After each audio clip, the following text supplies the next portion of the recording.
Welcome to the podcast, Hop Nation.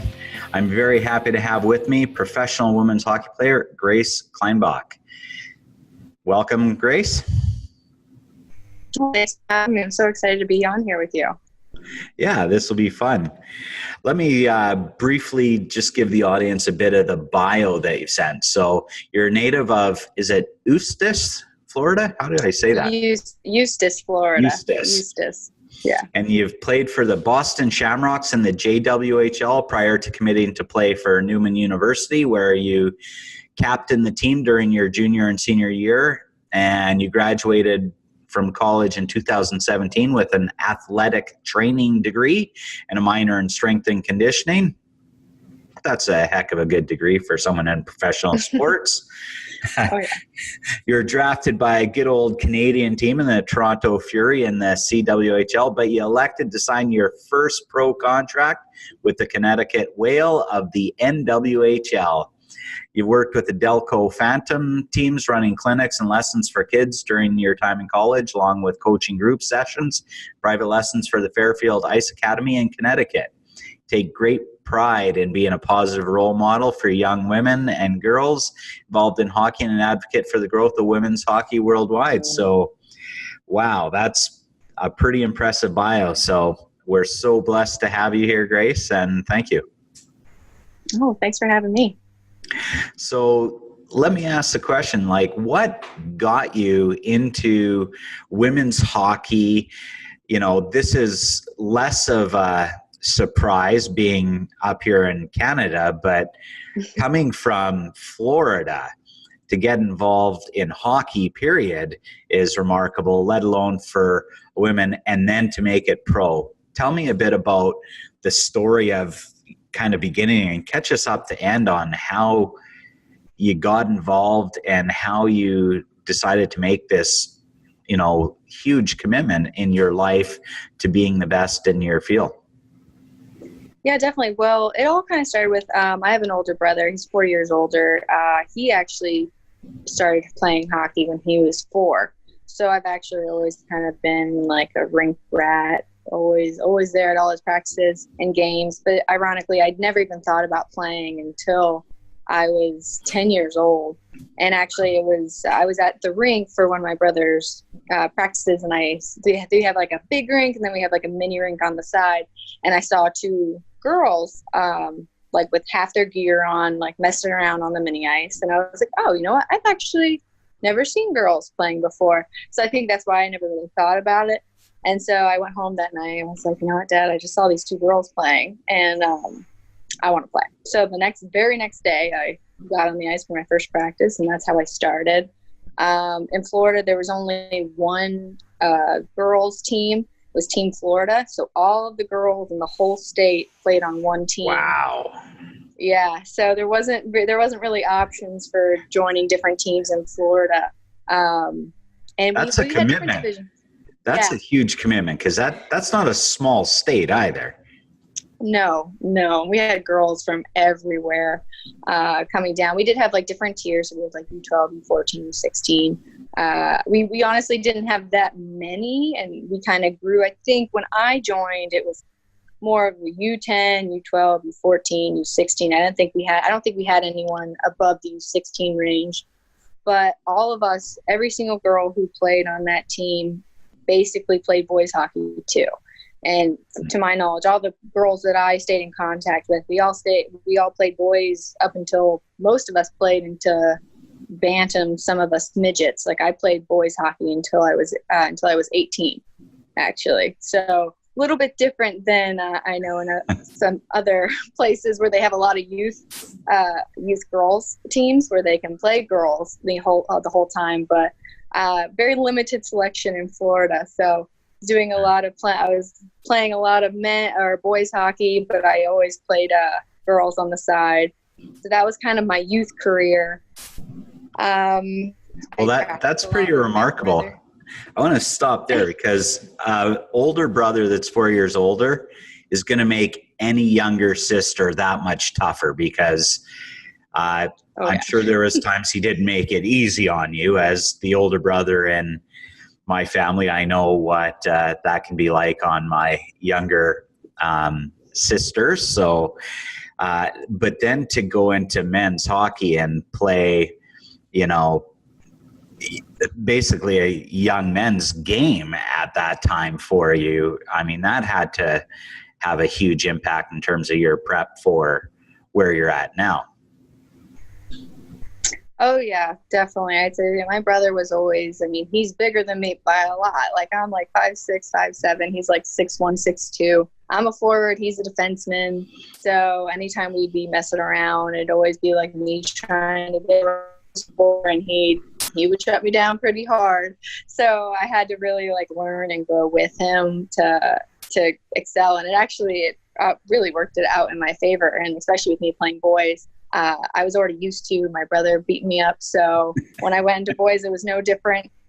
And I usually I got a decent amount of penalties whenever I was even in boys hockey, because I was that tough. And I was like, all right, well, if I'm going to play boys hockey, I have to act like it. So I was not shy from body contact, especially in boys hockey. That's awesome. I mean, when I met you face to face in Florida, I mean, I could tell you were a powerful woman. And a lot of times when people say that, it's almost a metaphor for how their mental strength is, but literally you have this physical and higher order performance to you that is off the chart, and it's been there since age of 10, like stepping out of your comfort zone and kind of breaking ground. Like I can see why you inspire a lot of other young women. Yeah, no, thank you. I definitely appreciate it. Now you don't know when you're in it and you're doing it, you don't really realize what you are doing and what it's going to be. Now that I'm older and I have been professional, I've been coaching a lot of like young girls and even young boys. I see actually the impact that it makes, and other people think, oh, I didn't know girls could play, because there's still people who don't know that. There's a lot of people who don't even know that there's professional women's hockey leagues. So it's definitely growing, and I'm glad I could be a part of that impact. That's cool. So you finish midget in high school and go off to college. Bring us up to speed in terms of your career from that point. And then, obviously from there, you're going to take us into the pros. And yeah.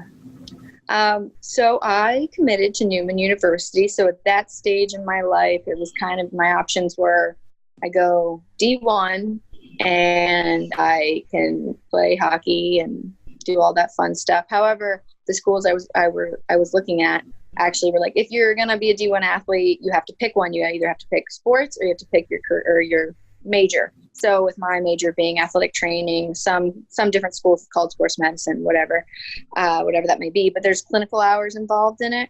And with that, and it's a really demanding, it's a harder major. So they were like, you have to pick one or the other. You cannot be a D1 athlete and choose that major. Now that was just some of the schools I was looking at. I know other schools allow you the opportunity to at least try to juggle both. The schools I was looking at for D1 were not. They were like, you just can't do that major. So I elected to go to Neumann University, Division III, where I could still play hockey and still do the degree I want. Because, I mean, still, my degree is important to me. I don't want to go to college just to play hockey. You're going there also first and foremost for your education, because I don't see any point in going to college, getting a major that you're not even interested in, just so you can play hockey. So I chose to go to Neumann, which I absolutely loved. It's a really small school, which is great. The girls on my team were awesome. I was an assistant captain my junior year, and then my senior year I was the captain, along with two of my really close friends being my assistant captain. So it was a great experience there. And our men's team and our women's team were really close. So we were just a whole tight-knit group when it came to hockey. So I really enjoyed my experience there. But however, when I did go to college, I never even thought that I was ever going to play professional. I was like, all right, I'm playing my college hockey. And then after this, I'm done, move on, get a job that doesn't involve hockey. So it was actually a surprise whenever I went professional. So I wasn't expecting that going into college. So how does that come about? Like you're, trucking along, kicking butt, doing your hockey thing, leading your team, while also balancing a rigorous academic schedule. So obviously all these other colleges that said you have to pick one didn't know grace because obviously you felt you could handle it and you were going to do it, and you have this high capacity to do probably whatever you set your mind to is what, is that a safe assessment? Yeah, it was funny. My college, it was definitely jam-packed, my years at college, because I don't like to be left out of things too. I like to be involved, and the whole time I was like, I'm not going to be in my room studying the whole time. So sometimes my schedule was like, get up, go to class, go to practice, go to my clinical rotation, and then come back home, usually cook dinner, and then I'm hanging out with my friends, doing stuff, still being involved. But I had a lot of late nights, a lot of early morning, because then it's like I'd hang out and then I would do my studying late into the night or early into the morning, and then sometimes even going to bed for only a couple hours, getting up early. So I was definitely committed to everything I did. There are, of course, certain sacrifices you have to make, like not hanging out with your people all the time. But I definitely did I wanted to make sure. I heard a lot of stories of people in my position not having fun, not spending time with their friends, and I wanted to make sure that I got the entire experience and that I wasn't just focused on just hockey or just academics or just socializing. So it made for a lot of late nights, early mornings, but I definitely got it done, and I don't regret any of it. I loved it.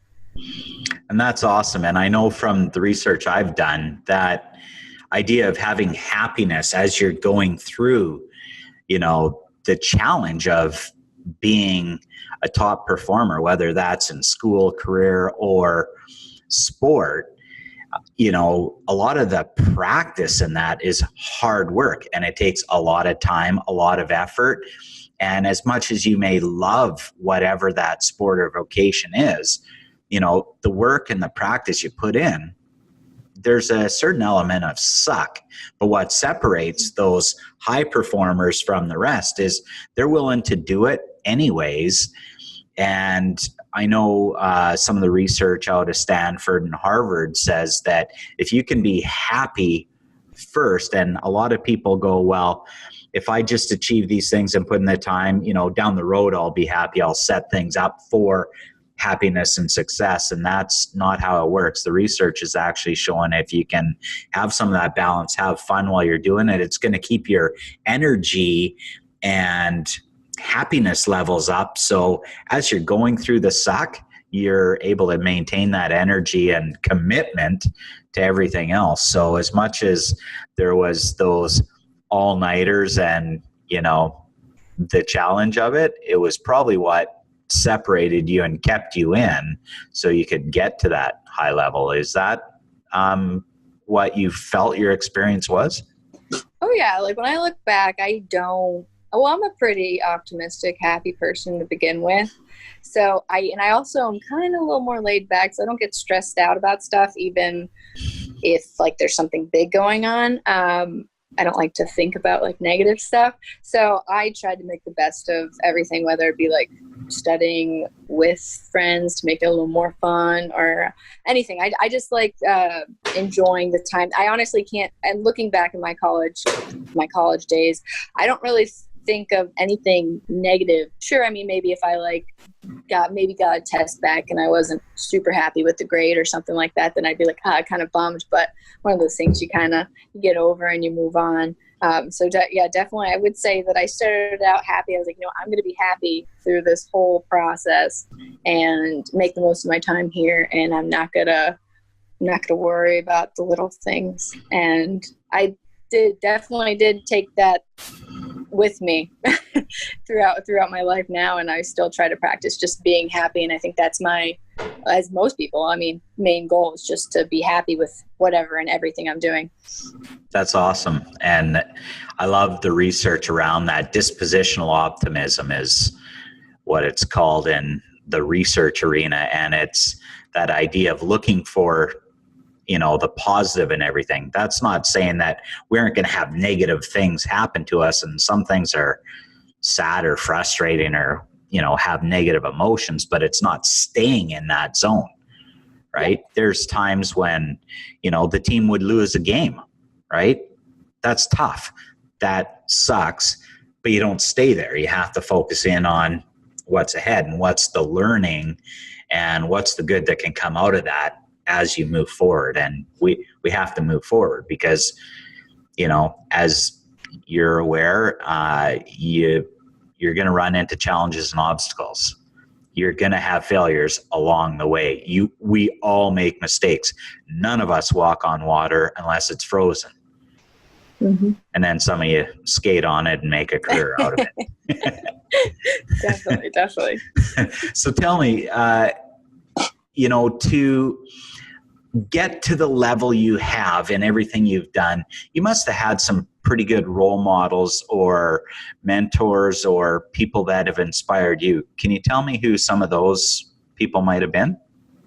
Yeah, I think this is everyone's first, but my parents, definitely. Both my parents were in the Marine Corps, so they're very tough people. When I got in trouble when I was little, I didn't get in timeout or I didn't get grounded. I had to do push-ups. And if I complained, I had to do more push-ups.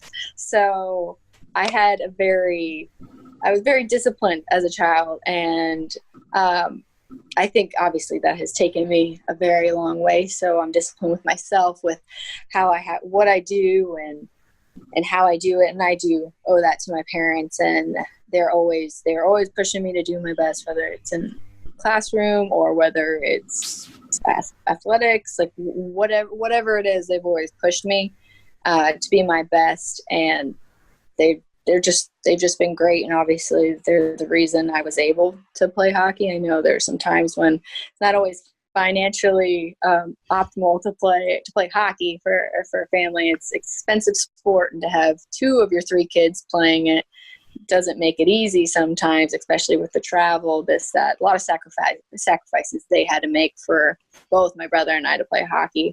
So definitely there's some role models that I had. But to be honest, I don't really have anyone NHL wise or hockey wise that I'm like, oh my gosh, I watch them all the time and I love them. My family was actually, we didn't really watch sports too much, which is kind of funny. So I never really watched NHL games until I went to college, really. Wow. So let's talk about outside of family then, outside of the sport you're in, who were some individuals, whether still dead or alive, whether you met them or not, that inspired you?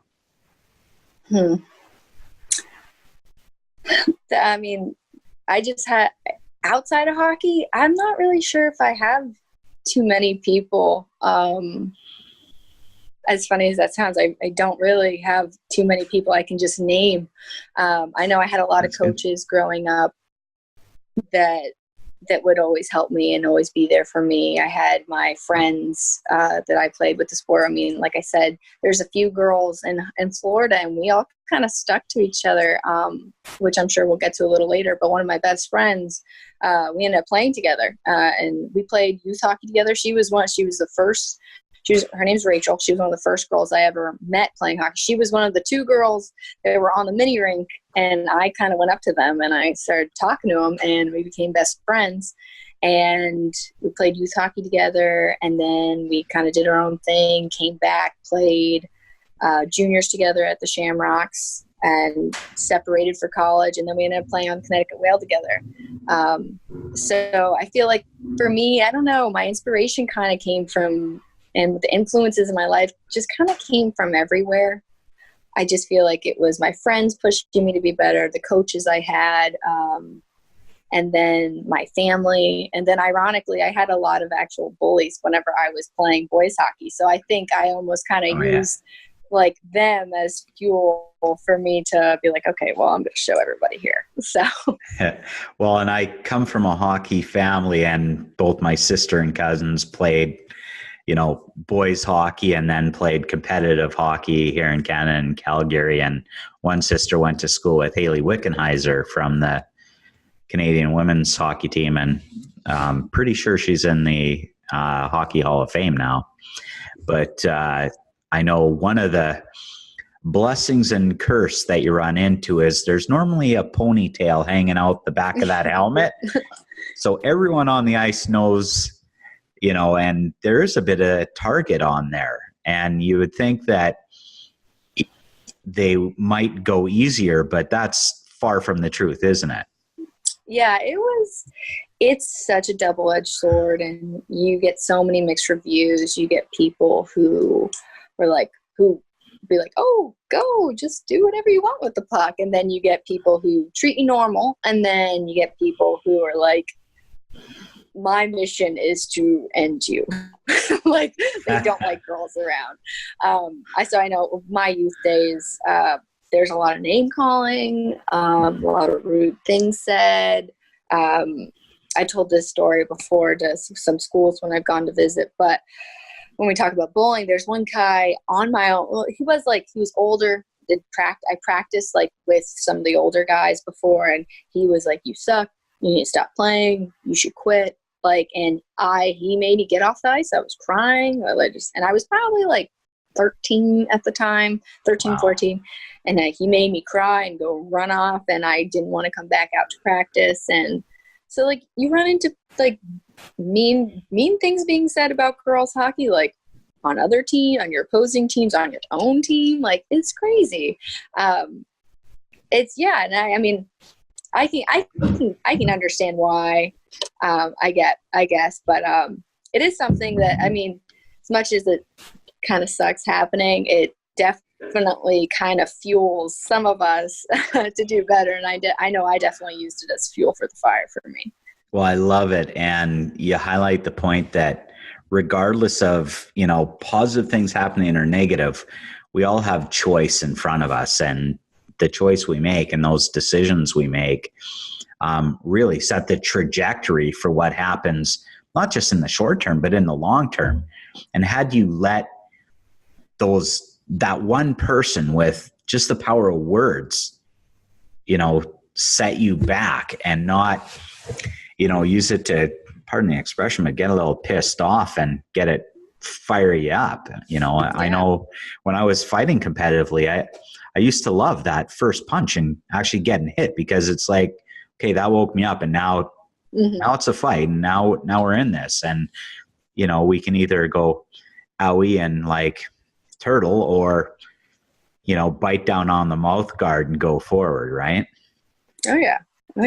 Yeah, I love it. So now tell me, to maintain the level of energy and performance that you're in, what are some of your success habits and practices that you would want the audience and the young women that you want to grow and inspire to know, and men for that matter? Yeah, well, I know it's a little different. For me, I know you have different people on the show, and some people are just successful, like business people or leaders and stuff like that. So with me, with it being hockey, it's definitely different. It's still a job, and there comes adversity with that. So for me, I actually live in a rural place in Florida. There's not really much around. There's no rinks around. But my job is to stay in shape to train for hockey.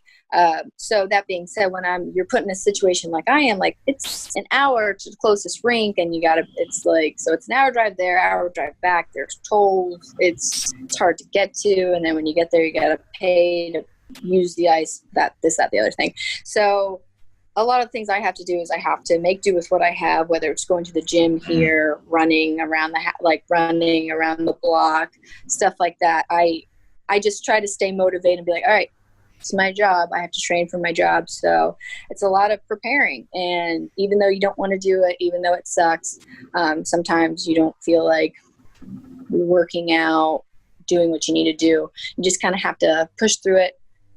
One of my keys is I like working out or doing anything that I need to get done early in the morning. That way it's done. It's out of my day, and I have the rest of the day to do whatever I need to. One of the things I like doing is like, I do use a planner. Some people like it, some people don't. I like having a planner, and I like to look at the things that I have to get done and the things I would like to get done. And then that way you kind of prioritize, be like, okay, these are the things that I need to get done today. These are the things that I would like to get done today. And sometimes that can kind of really help people realize the things you got to do, things that can wait.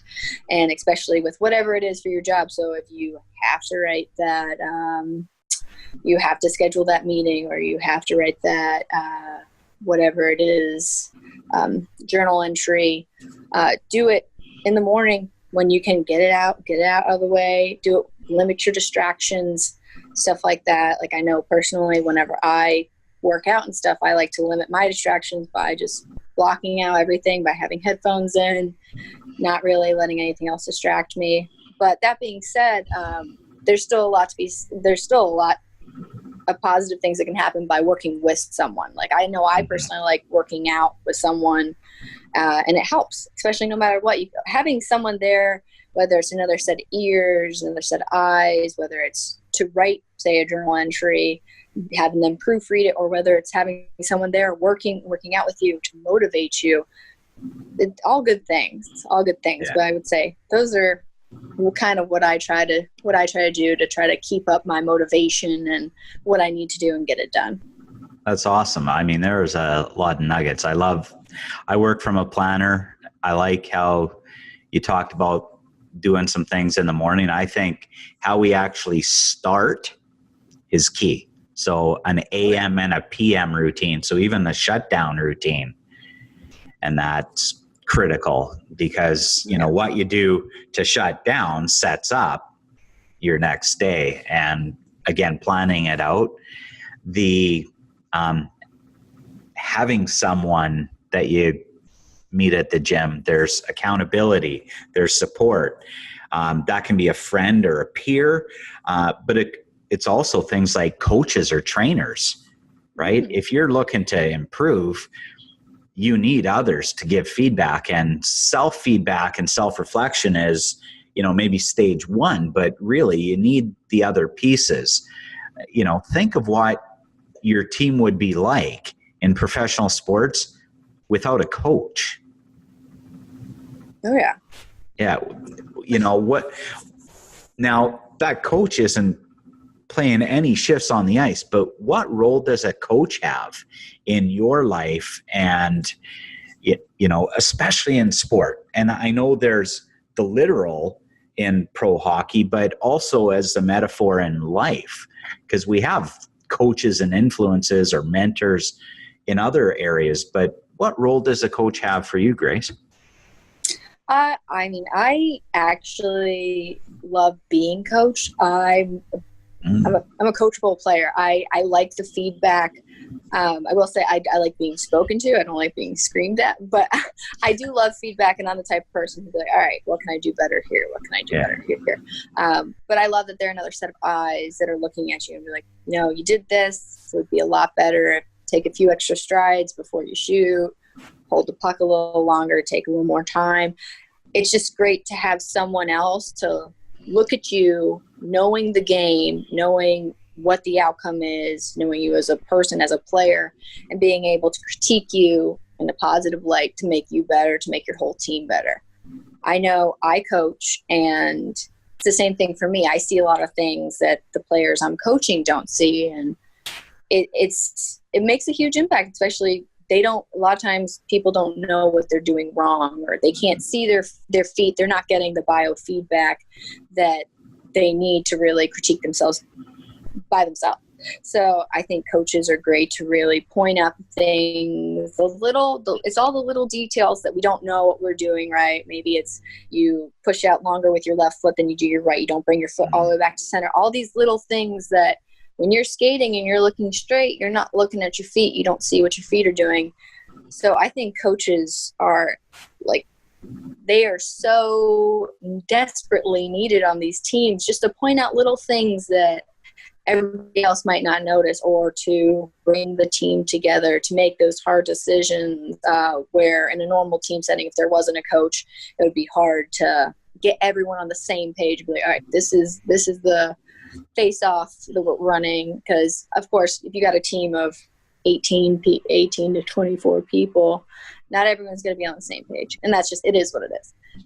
So I just think coaches are so critical. And I mean, I love being coached, so I don't mind them at all. Well, that's awesome. And I don't know if you're familiar with the term deliberate practice, or ever heard of Anders Ericsson. He wrote a book that came out, I think, in 2016 called Peak. And he's literally the expert on experts, whether it was in music, business, or sport. He's studied, world-class athletes, business people, whatever the profession is, for well over 30 years. And this idea of practice and the role of feedback and the mental representations. And you talked about sometimes we don't even know what we don't know, and a coach can feed in on that. And it's, paying attention to the little things to keep getting better and better. It's not all of a sudden you get coaching and there's this one thing that, a tipping point, boom. No, it's like you're honing in on little things that cumulatively, that 1% improvement a day over, 1,000 days or 2.5 years equates to over 20,000 times the level you were the day you started a 1% improvement a day. I just saw that in James Clear's book, Atomic Habits, and I thought, wow, that's pretty cool.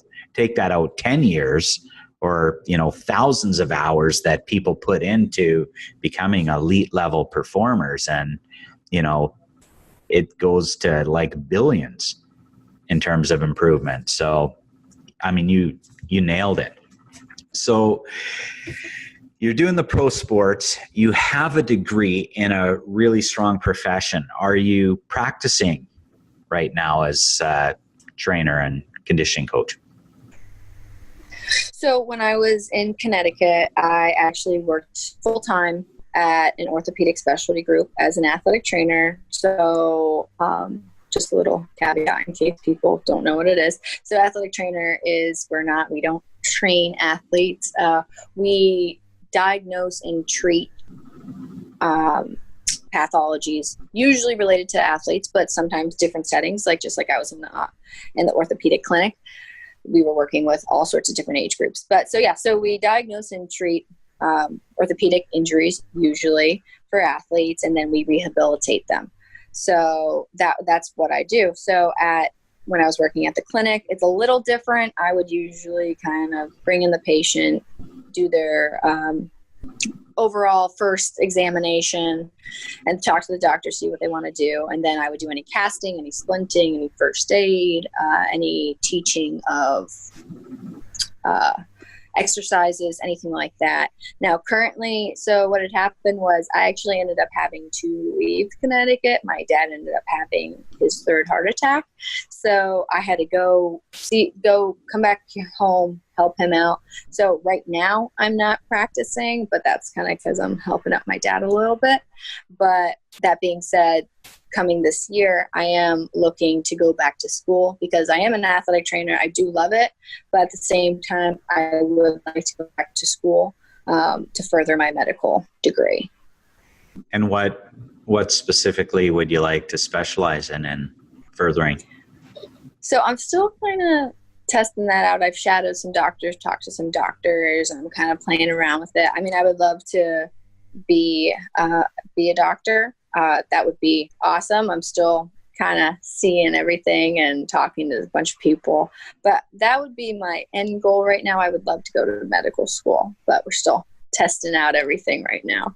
But cool. Well, when we met, you were literally in a room full of surgeons and specialists. So I think you're in the right circles to, at least get the letters you need for school. Yeah, no, definitely. They were some of the people who were talking to me the most and trying to influence me, which is awesome to be surrounded by so many important and influential people. So yeah, that's cool. So the work you do with kids, I mean, you talk about in your bio being an inspiration and growing women in that.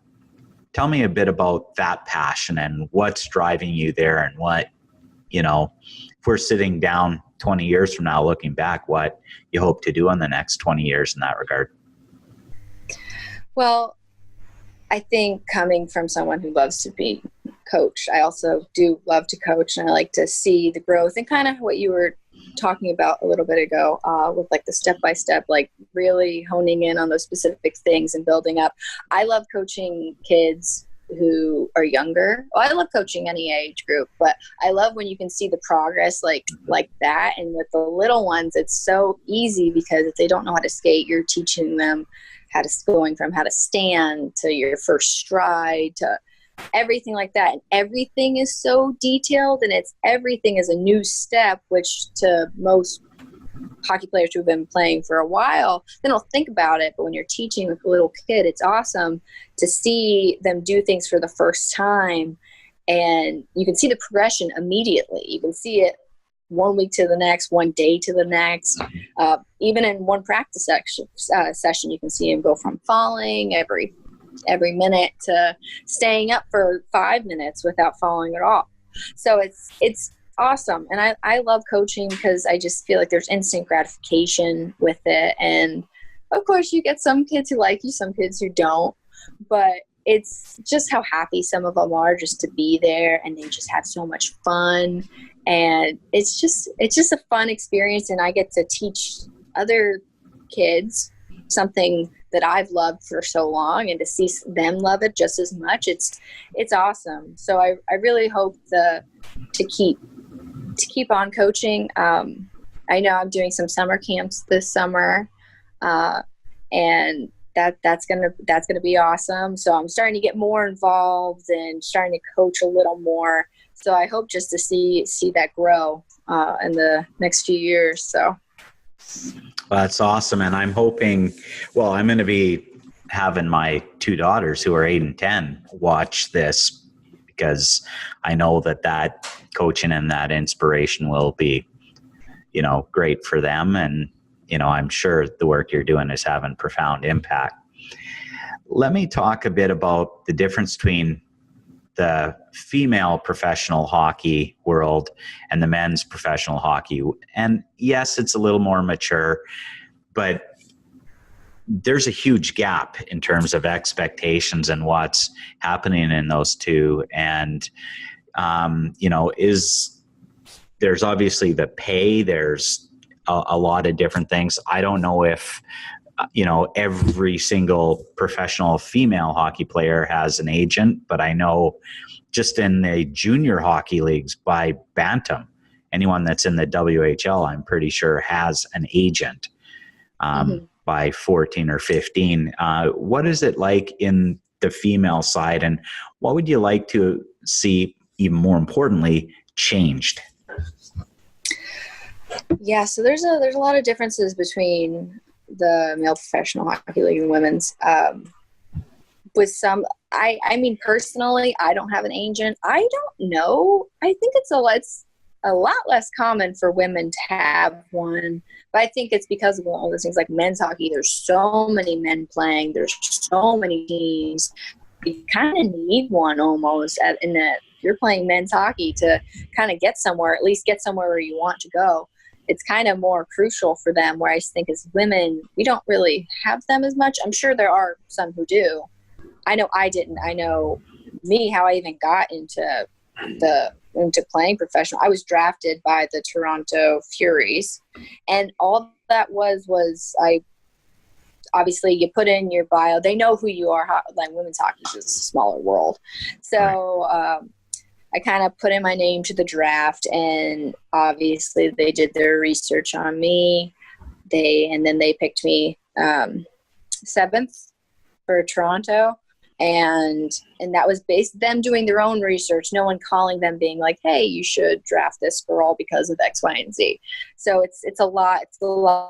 Then same thing whenever I got the better offer from Connecticut. it was, again, mostly them talking to previous coaches and me. There wasn't any middleman for that. So that makes it a lot different. I know it's growing. I don't know if you actually heard or not, but unfortunately this Canadian Women's Hockey League just folded yesterday, which is actually kind of crazy. Didn't. Yeah, kind of crazy. So there was originally talks of merging the leagues. I have no idea what's going to happen, of course. Hopefully maybe those team owners would like to just try to merge with the NWHL right away. I'm hoping, because now it's just team owners. Now they're not really underneath the CWHL label anymore. So who knows what's going to happen? So in the future, I would hope that maybe all the teams from CWHL might just go and fall right under with the NWHL. That would be awesome, because then it would expand our league from 5 teams to 10. So that would literally double. Awesome. Yeah. So I'm really hoping that happens. I'm really hoping expansion happens. And like I know they're looking at Pittsburgh, they're looking at Philadelphia, which me playing at Neumann University, which is 30 minutes outside of Philly, I would love if they went into Philly. That would be awesome. So I'd love to see that. And obviously money will come, but no one in women's hockey is doing it for the money, which is good. Which, I mean, obviously you don't do it for that. You don't play a sport for the money if you love it that much. And I mean, that's never been any girl I've ever played with. It's never been a factor, really. I mean, sure, we might be like, oh, I wish, but it's never a factor of, oh, you know what? Like, I'm only playing professional hockey just so I can get paid. Like, that's not a thing, which is awesome. So I think it means a little more sometimes to us. Yeah. Well, I think with the expansion, you'll probably see an expansion in terms of exposure for starters. More people will know about it. And with that, crowds, sponsors, money comes into the owners in the league, which then starts to flow through. Yeah. Yeah. Good. Well, let's talk a bit now. You know, you're still a very young female. You're doing this wonderful thing with your family. I love that you've taken a pause from your own life to invest into who you said was one of your major influences and mentors in your dad. And you can see, and it goes beyond daughter's love for a parent. I mean, anyway, I'm not going to say too much, but it's really special what you're doing. And I ask a lot of guests this question. If you're sitting down at your 100th birthday celebration, who would you love to have there, and what do you want them saying about Grace? Obviously all my family. I mean, if I could have people passed away or not, both. I mean, I didn't meet my grandpa on my mom's side, and my grandpa on my dad's side wasn't really involved too much. And then both my grandmas passed away at a very early age. So I would love to have like maybe them. And then of course my current family there, just saying maybe about how I was always a loving and giving person who always did what she could for everyone else, and always was happy and optimistic, and always was someone who brought light to a situation. I would love to be that person in everyone's life, and I hope I am, and I hope I continue that path, and I hope everyone thinks of me as just a positive light. I think that would probably be the biggest thing, and just that I was happy the entire time and I made other people around me happy. That's awesome. I love that you talked earlier about how being kind of balanced and having happiness in your own life was important, but how you're really inspired and driven to change other people's lives. And you're demonstrating that in very tangible ways, whether that's through inspiring coaching children, or, with your family and friends that you help into and build up. A good friend of mine, Shannon Graham, talks about this idea of ripple of impact. And I can see how all these little actions you've done have created a ripple of impact in terms of things that it's attracted in your own life. But, it's inspiring to, hear from someone like yourself that is having a ripple of impact that's impacting so many others who will then go out and have their own ripple of impact, and I just want to thank you for your time today and encourage you to keep kicking ass. Well, thank you. I really appreciate it. And I'm so happy I could be here on your podcast today. I really enjoyed it. I mean, after meeting you the first time, I was like, oh, this is a really cool guy. Because you came up right away. You're like, hockey, I love it. I was like, oh, well, then we're already going to get along. So I'm so thankful you invited me. I really appreciate it. Excellent. And looking forward to hearing and seeing you as one of the new sponsored athletes for Comfort Linen's Flow Motion brand. I know. I'm so excited. Yeah. Is this going to be one of your first sponsorships as a professional athlete? Yeah. I'd say so.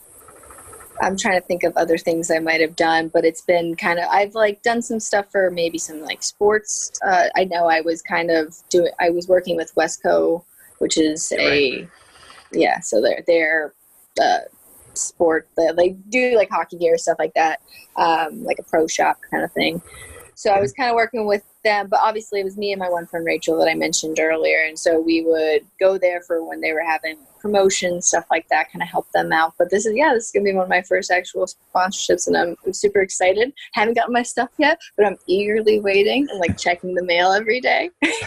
Sounds good. Well, that reminds me, I got to follow up with Kirk or Nancy and find out where that stuff's at, and we'll make sure we get it to you. And I'm looking forward to hearing how it works for you and how it improves your own performance and happiness through a better sleep. Oh yeah, I'm definitely excited for it. Awesome.